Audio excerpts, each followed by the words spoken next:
Selamat jumpa lagi di kanal kesayangan kita bersama.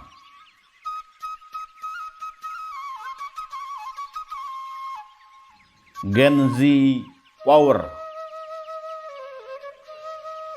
Kami siap melayani Anda yang ingin konsultasi problem solving, konsultasi spiritual, konsultasi bisnis dan keuangan, serta tips sukses mengembangkan potensi diri.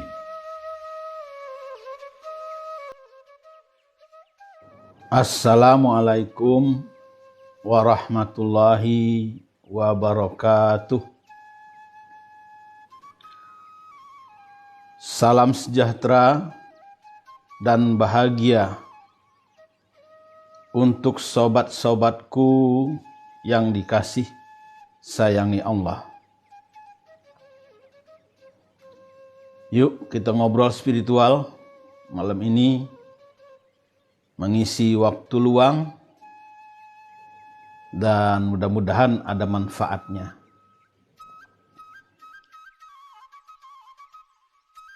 Jadi saya ingin mengajak teman-teman, sobat-sobatku semua, untuk belajar menikmati hidup.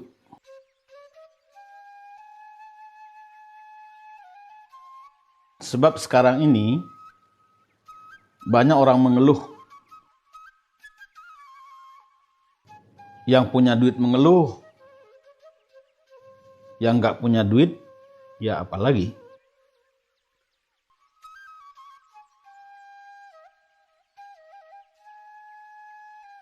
Kenapa? Mereka merasa sudah bekerja, kalau kata orang Cikarang, sungsang sumbel ya. Kaki jadi kepala, kepala jadi kaki. Tapi belum juga mendapatkan kenikmatan hidup.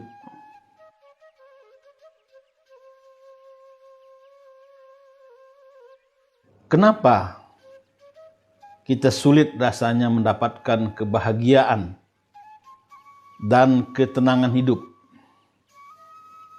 Ya tentu masing-masing orang punya pendapatnya. Tapi saya ingin berbagi pengalaman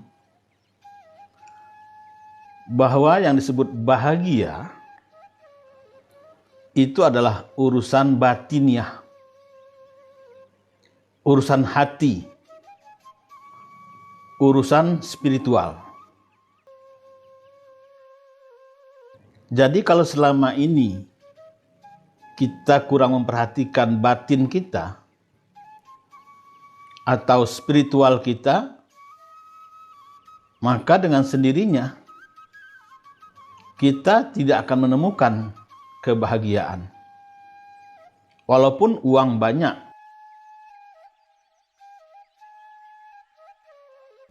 Anda lihat bagaimana di Jepang dan di Eropa saat ini banyak orang bunuh diri karena depresi, bukan karena tidak punya uang. Mereka uangnya banyak, bukan karena nggak punya pekerjaan. Bahkan mereka dikejar oleh pekerjaan. Cuma tadi karena batinnya kosong.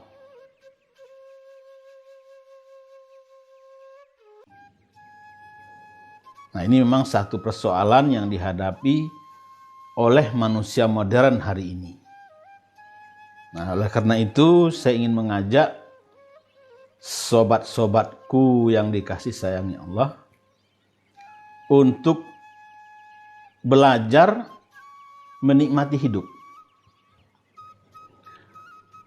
Bagaimana caranya?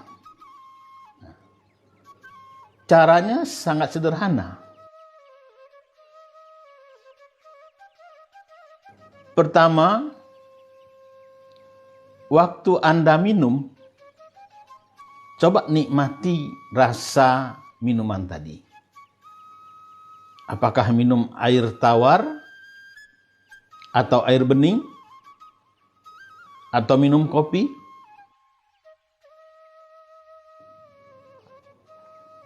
Nah, dengan kita bisa menikmati minuman, maka kita akan bisa nanti menikmati makanan.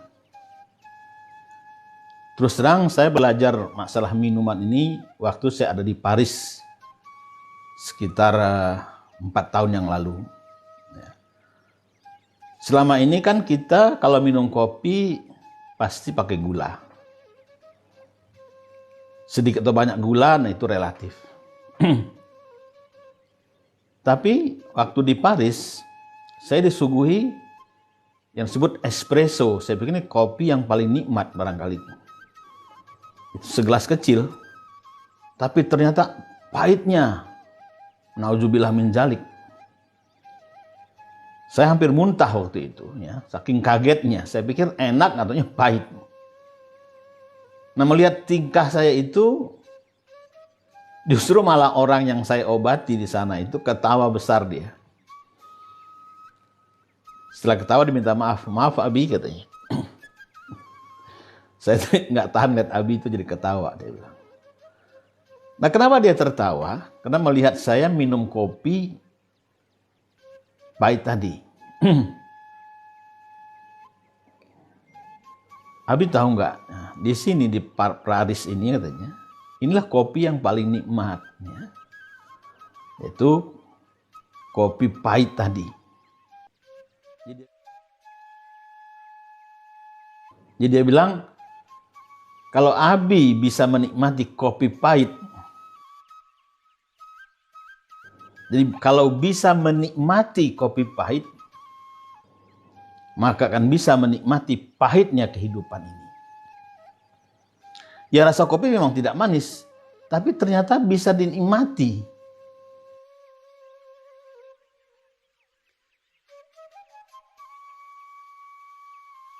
Nah, begitulah hidup ini, teman-teman semua, ya. Jadi, teman-teman, bapak-bapak dan ibu-ibu yang disayang Allah, disitulah saya belajar bagaimana menikmati kopi pahit. Ternyata memang nikmat.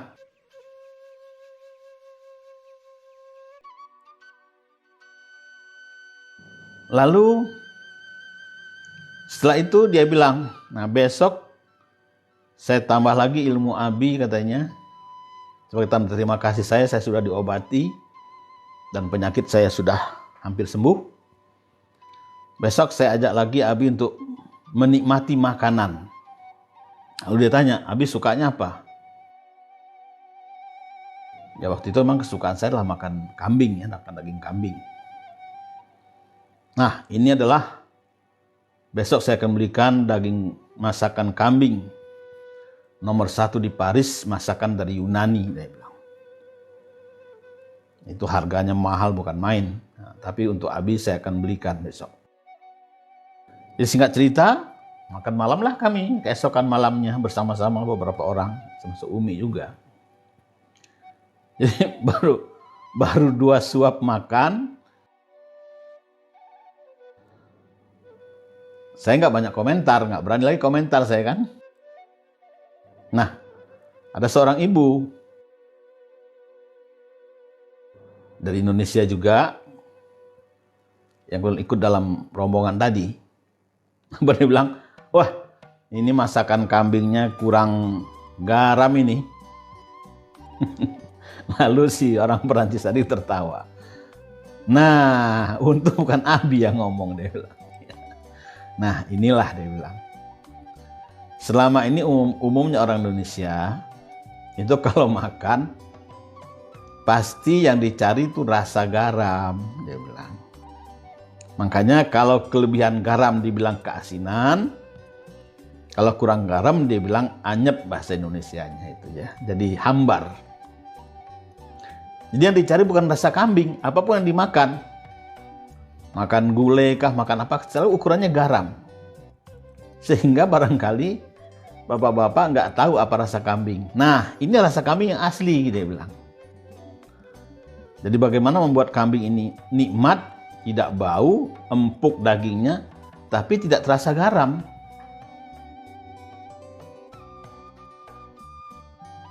Nah, bagaimana menikmatinya? Ya tadi, coba dikunyah pelan-pelan.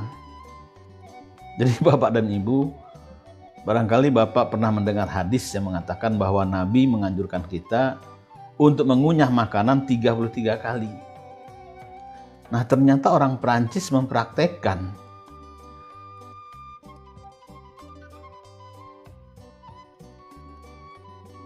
Mereka tuh kalau makan tuh lama. Kalau orang kita kan masaknya 3 jam, makannya paling lama 30 menit. Nah, orang sana masak cuma 30 menit, makannya 3 jam. Dia kunyah. Betul, ternyata kambing tadi setelah kita kunyah sambil mengobrol, sambil diskusi tadi, ya memang terasa nikmatnya.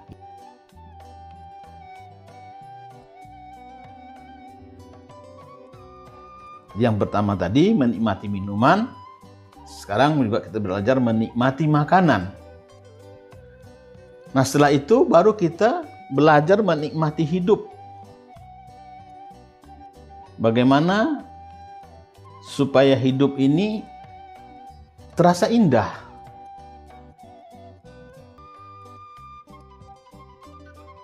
Nah, bagaimana sekarang aplikasi dalam kehidupan dari cerita yang singkat tadi?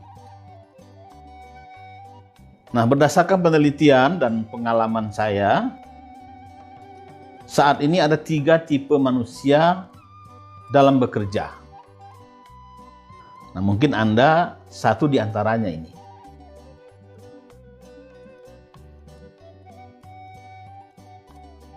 Pertama disebut orang tipe pekerja keras.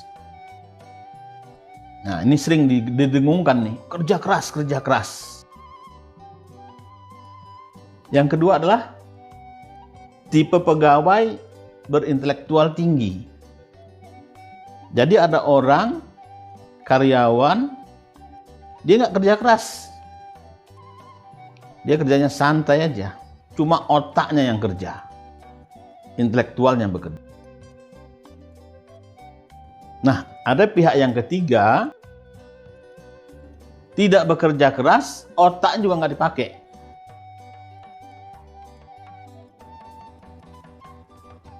Tapi anehnya, hidupnya lebih makmur dan lebih nyaman, lebih indah daripada orang yang dua tadi, daripada pekerja keras dan pekerja cerdas. Yaitu dia tidak bekerja lagi, orang yang ketiga ini, dia berkarya. Berkarya dengan kecerdasan spiritual. Nah, dalam bahasa agama disebut beramal soleh. Jadi berbuat sesuatu yang bermanfaat untuk orang lain dan untuk dirinya serta keluarganya dalam satu kali karyanya. Nah, itu cirinya. Nah, apa yang terjadi dalam kehidupan sehari-hari? Ya, mudah-mudahan bukan termasuk Bapak dan Ibu atau teman-teman ini ya. Tapi ini saya tidak menyebut orang, saya cuma ingin memberikan suatu gambaran. Gambaran bagaimana tipe-tipe orang dalam bekerja.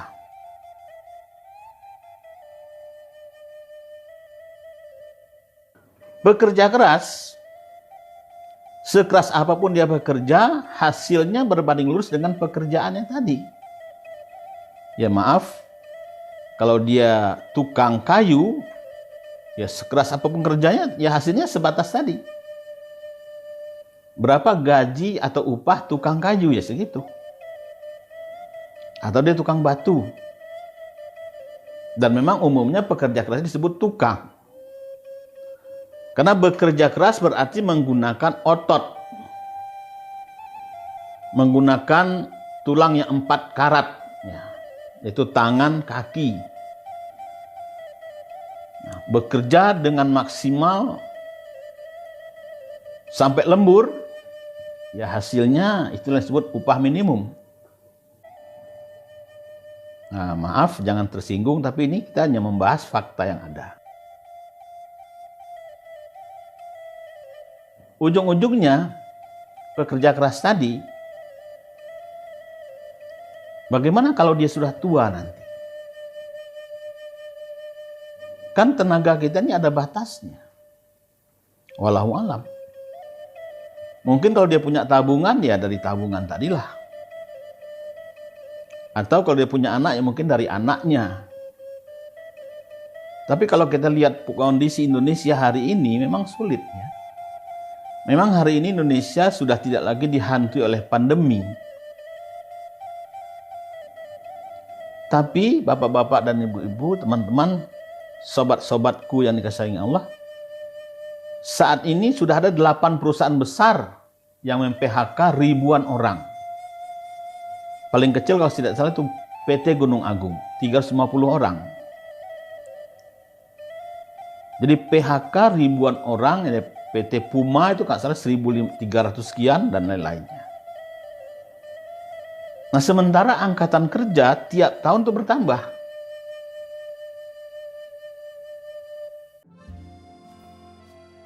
Sarjana saja diperhitungkan oleh Menteri Koperasi dan UMKM itu 3,5 juta orang tamat tiap tahun. Nah, konon katanya ditampung oleh perusahaan 2 juta. Berarti 1,5 juta orang nganggur dari yang tamat tadi. Nah, jumlah yang menganggur keseluruhan sampai dengan Februari lalu 2023 itu sudah mencapai sudah sampai 7 juta 99. Bayangkan, angkatan kerja bertambah, pengangguran meningkat. Nah, lapangan kerja sulit.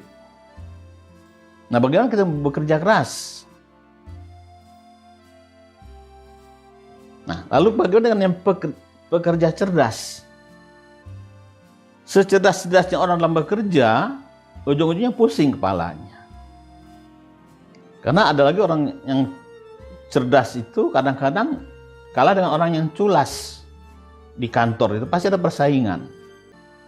Di mana saja Anda berada sekarang ini bekerja dengan otak, dengan intelektual, apakah Anda sarjana atau Anda tamat SMA atau Anda tamat akademi, pasti ada persaingan yang tidak sehat di tempat Anda. Itu harus waspada itu. Ya, kenapa? Karena tadi berebut perhatian dari atasan. Jadi saling paminter-minter.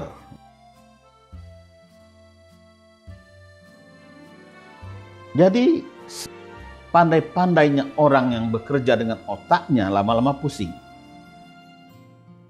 Dan kalau dia sudah tua, mau pensiun. Otak pun ada masa-masa capeknya. Nah, maka saya ingin mengajak Bapak dan Ibu, teman-teman semua, saudara-saudaraku, sobat-sobatku yang disayang Allah, mari kita bekerja tidak pakai tenaga, tidak usah kerja keras, nggak usah terlalu banyak pakai otak,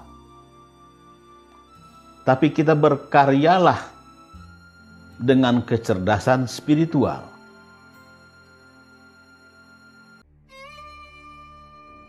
Apa itu kecerdasan spiritual? Kecerdasan yang memadukan antara olah rasa dan olah pikir dan daya cipta. Sebenarnya disebut dalam Al-Quran, sesungguhnya dalam pergantian siang dan malam, kejadian langit dan bumi adalah tanda-tanda bagi orang yang ulil albab. Nah, jadi orang yang cerdas spiritual adalah ulil albab namanya. Nah, apa ciri ulil albab? Allazina yazkurunallaha qiyaman wa qu'udan wa 'ala junubihim wa yatafakkaruna fi khalqis samawati wal ardh.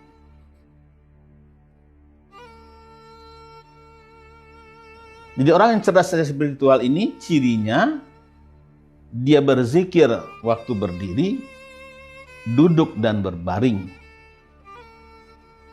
Baru dia berpikir. Jadi kelompok kedua tadi adalah bekerja dengan pikiran. Nah, kalau kelompok yang ketiga ini tidak. dia berkarya, beramal.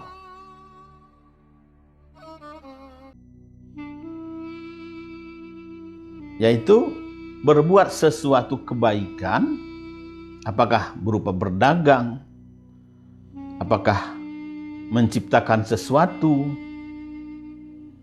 Nah, sebelum itu dia akan melakukan zikir dulu. 3 kali dia zikir, sekali dia pikir, baru dia ukir. Rabbana ma khalaqta hadza batila. Bahwa nggak ada yang sia-sia buatan Allah itu.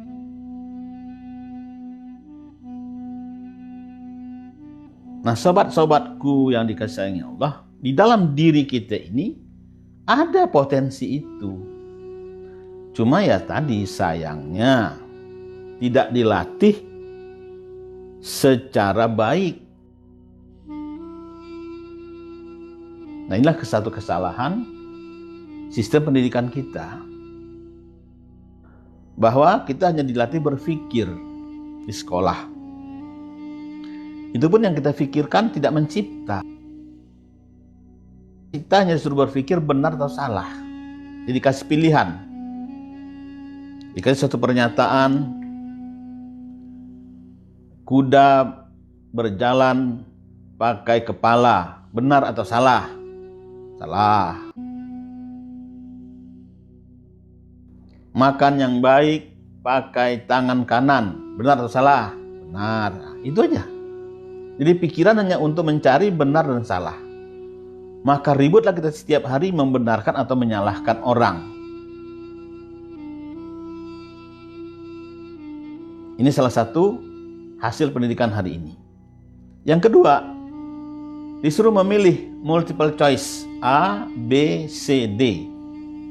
Jadi buat satu pernyataan 4 buah, lalu kita pilih mana yang benar pernyataan tadi. Nah, di luar itu kita bingung. Selanjutnya, kita disuruh menghafal rumus-rumus, menghafal undang-undang, menghafal aturan, dan segala macam. Saking banyak yang dihafal, akhirnya mumet sendiri kepalanya. Makanya disebut hafal luar kepala, jadi nggak dalam kepala, hafal di luar kepala.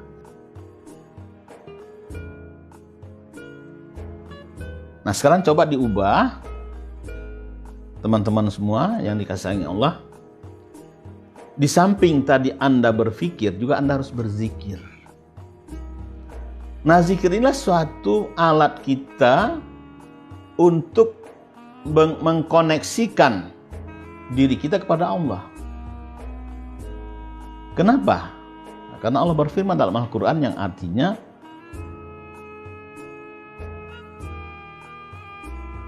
ingatlah kepadaku, aku ingat kepadamu. Jadi setiap Anda ingat kepada Allah, itu Allah ingat kepada Anda. Nah, cuma sayangnya orang sekarang ini umumnya ingat kepada Allah itu hanya pada waktu dia sedang sulit. Sedang di rumah sakit, nah, baru dia ingat, ya Allah, ya Allah. Kalau dia punya duit, ya lupa. Nah, jadi topik kita malam ini adalah bagaimana kita bisa nikmat hidup. Nah, agar kerja kita juga nikmat, ya jadi kerja jangan lagi pakai otak, tapi pakai kecerdasan spiritual. Nah, agar cerdas spiritual, itu rumusnya harus 3 kali berzikir, baru berpikir. Jadi setiap Anda akan berpikir, jangan sekali-sekali langsung mikir tentang apa saja. Tapi Anda berzikir, minimum ucapkan A'udzubillahi minasyaitonirrajim. Bismillahirrahmanirrahim. Asyhadu an la ilaha illallah wa asyhadu anna Muhammadar Rasulullah. Nah, baru kita mikir. Insya Allah hasilnya adalah petunjuk Allah akan datang. Jadi sobat-sobatku yang dikasihi Allah, sampai hari ini Jibril tidak dipensiunkan oleh Allah. Cuma bedanya Di zaman Rasulullah dulu, Jibril datang membawa wahyu kepada para nabi. Nah, sekarang tugas Jibril membawa ilham. Karena satu cara Allah bercakap-cakap, berkata-kata dengan kita, yaitu dengan melalui ilham tadi. Sehingga tidak ada jalan buntu dalam kehidupan. Umpama kita kepala pusing nih kok, dikasih tugas sama bos. Kita nggak bisa, nggak ada kata nggak bisa. Kalau kita pikirin mungkin kita pusing. Tapi lebih baik kita ambil wudhu, sholat 2 rakaat, nah kita zikir sebentar, menyebut asma Allah, apa saja. Nah setelah itu kita berdoa, ya Allah tolong bukakan pintu hati saya. Apa solusinya? Apa maksudnya? Bagaimana cara menjawab? Insya Allah pintu itu akan terbuka. Nah jadi teman-teman, kita bekerja dengan kecerdasan spiritual. Kenapa? Kalau kerja keras ya tadi, kita bekerja dengan tenaga, dengan otot, butuh stamina yang kuat, ya. Harus minum jamu, harus makan yang banyak, itu pun harus bervitamin. Namun, apapun, walau bagaimanapun, tetap hasil yang kita dapatkan dari bekerja keras adalah sama dengan tenaga yang kita kerahkan. Walaupun kita sudah lembur. Jadi jangan berharaplah jadi orang kaya dari bekerja keras. Kecuali Allah berkehendak lain, itu lain lagi ya. Jadi kalau Allah berkehendak itu nggak bisa kita atur. Nah, tapi ini kita berbicara dalam tataran teori kerja. Kalau bekerja keras, mau tidak mau kita harus mencurahkan waktu, pikiran, dan energi kita. Jadi tanpa motivasi yang kuat dan energi yang cukup, model kerja keras ini tidak akan membuahkan hasil yang memuaskan. Nah, jadi kita harus sadari tenaga kita terbatas. Demikian juga kalau kita bekerja dengan cerdas, dengan menggunakan pikiran saja, ini pun bagus. Tapi jangan lupa, sekarang ini pekerjaan kita itu sudah digantikan oleh mesin. Jadi kecerdasan kita kadang-kadang juga nggak digunakan lagi. Memang orang yang bekerja cerdas akan lebih cepat mendapatkan keuntungan penghasilan dari orang yang bekerja keras. Namun ada persoalan dalam bekerja cerdas ini, yaitu seiring berkembangan zaman, bekerja cerdas pasti menggunakan waktu dan teknologi sebaik mungkin. Jadi ponsel, semuanya bukan lagi sekedar alat telekomunikasi, komunikasi, tapi juga sudah menjadi alat yang lain, terhubung ke internet. Sehingga hari ini para pekerja cerdas tadi, hidupnya sudah dikuasai oleh internet. Dikuasai oleh TikTok, dikuasai oleh Instagram. Coba Anda merenung, sebagai pekerja cerdas, berapa waktu Anda di depan internet, di depan HP? Ini ironis kan ya? Anda bisa 3 jam main TikTokan, tangan scroll-scroll nggak capek, tapi coba tanya diri Anda, kapan terakhir Anda baca Quran? Coba merenung itu. Nah, itulah salah satu persoalan para pekerja cerdas tadi. Dia akhirnya terikat oleh teknologi itu sendiri. Nah, sehingga umumnya orang yang bekerja cerdas akan dikendalikan oleh pikirannya semata-mata. Kenapa? Karena dia akan dikendalikan oleh teknologi yang dia gunakan. Jadi sekarang ini para pekerja cerdas mulai bingung sendiri katanya ini. Dia yang memakai teknologi atau teknologi yang memanfaatkan dia. Kenapa? Sekalipun teknologi adalah bermanfaat untuk sektor kehidupan, memajukan hidup kita, tapi jangan lupa,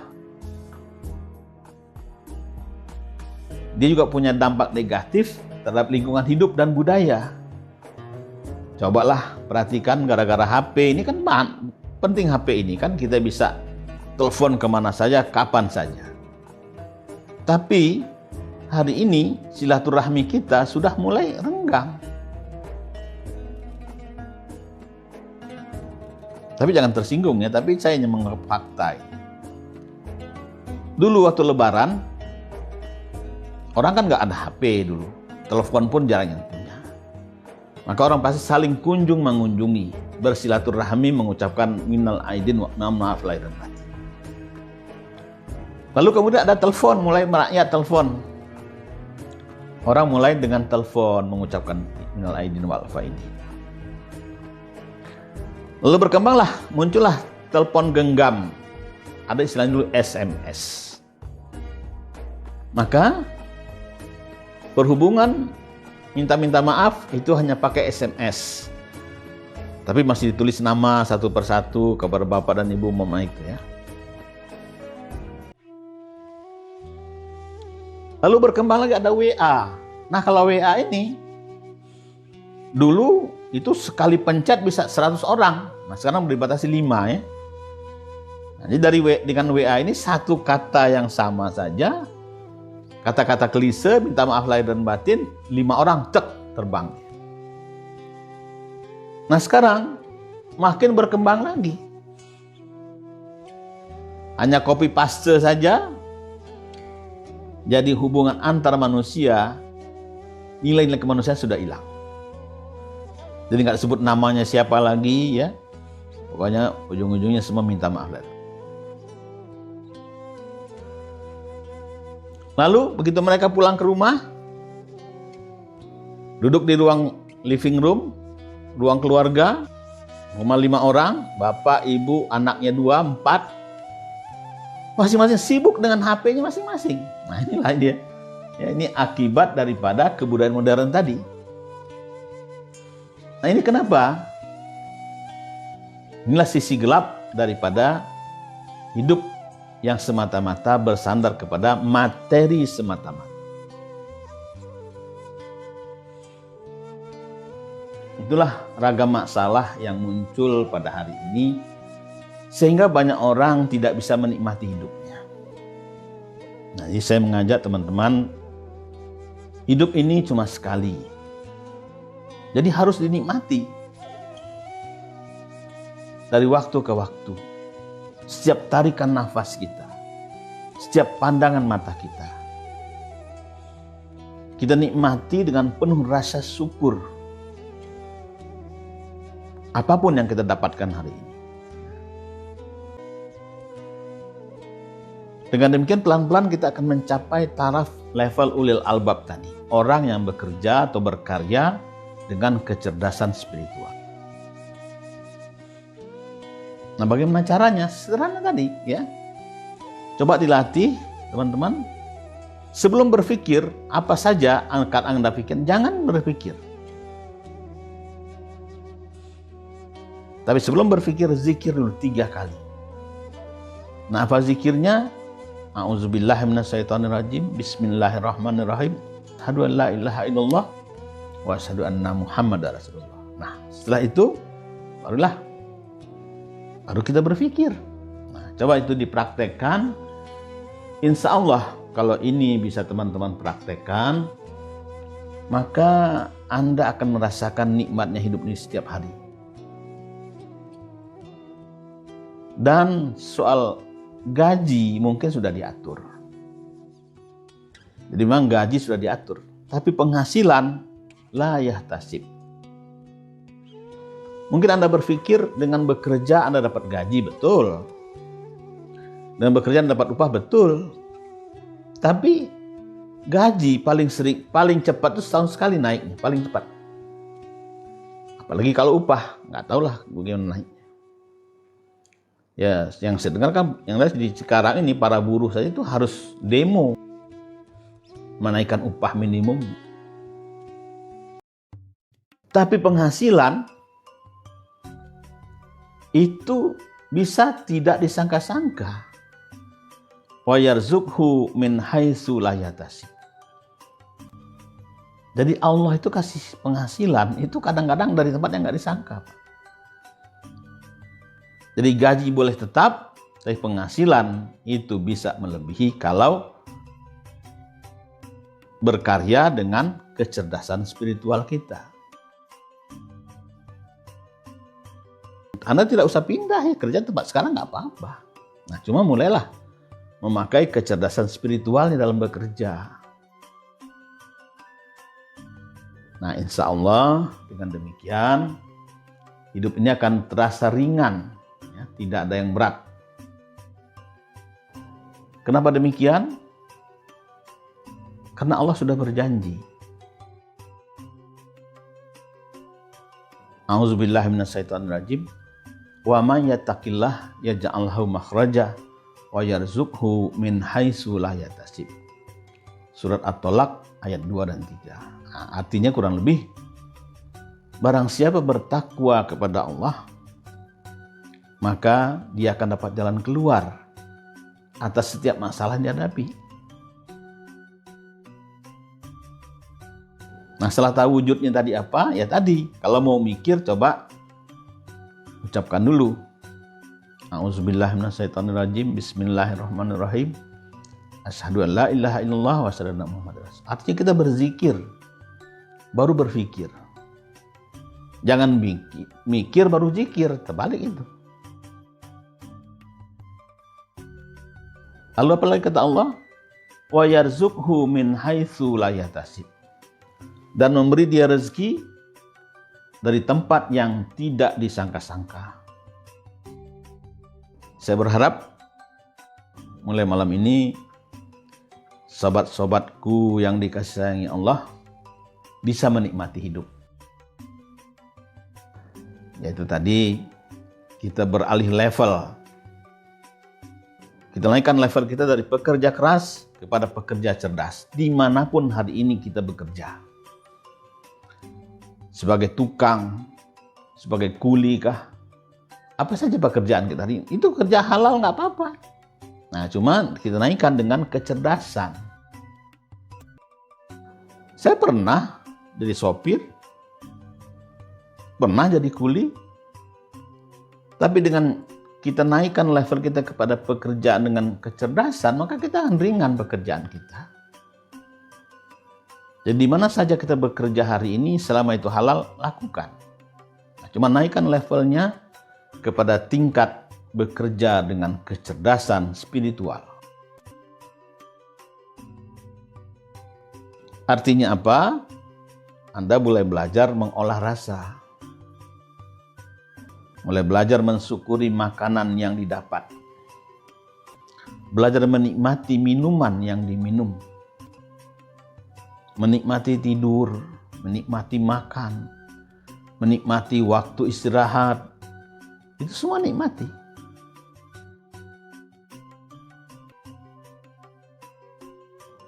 Apabila kita bekerja dengan kecerdasan spiritual, berarti kita melibatkan Allah dalam setiap kegiatan kita. Nah, kalau sudah Sang Pencipta bersama kita, maka tak ada lagi batasan dalam kita berkarya. Orang bilang, the sky is the limit. Langit adalah batas.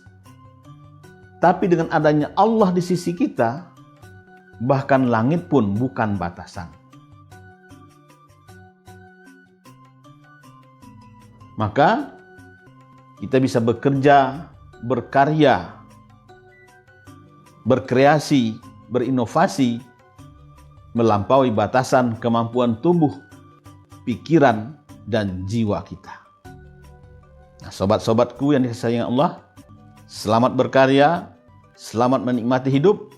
dan semoga sehat dan sukses selalu. Wabillahi taufik wal hidayah.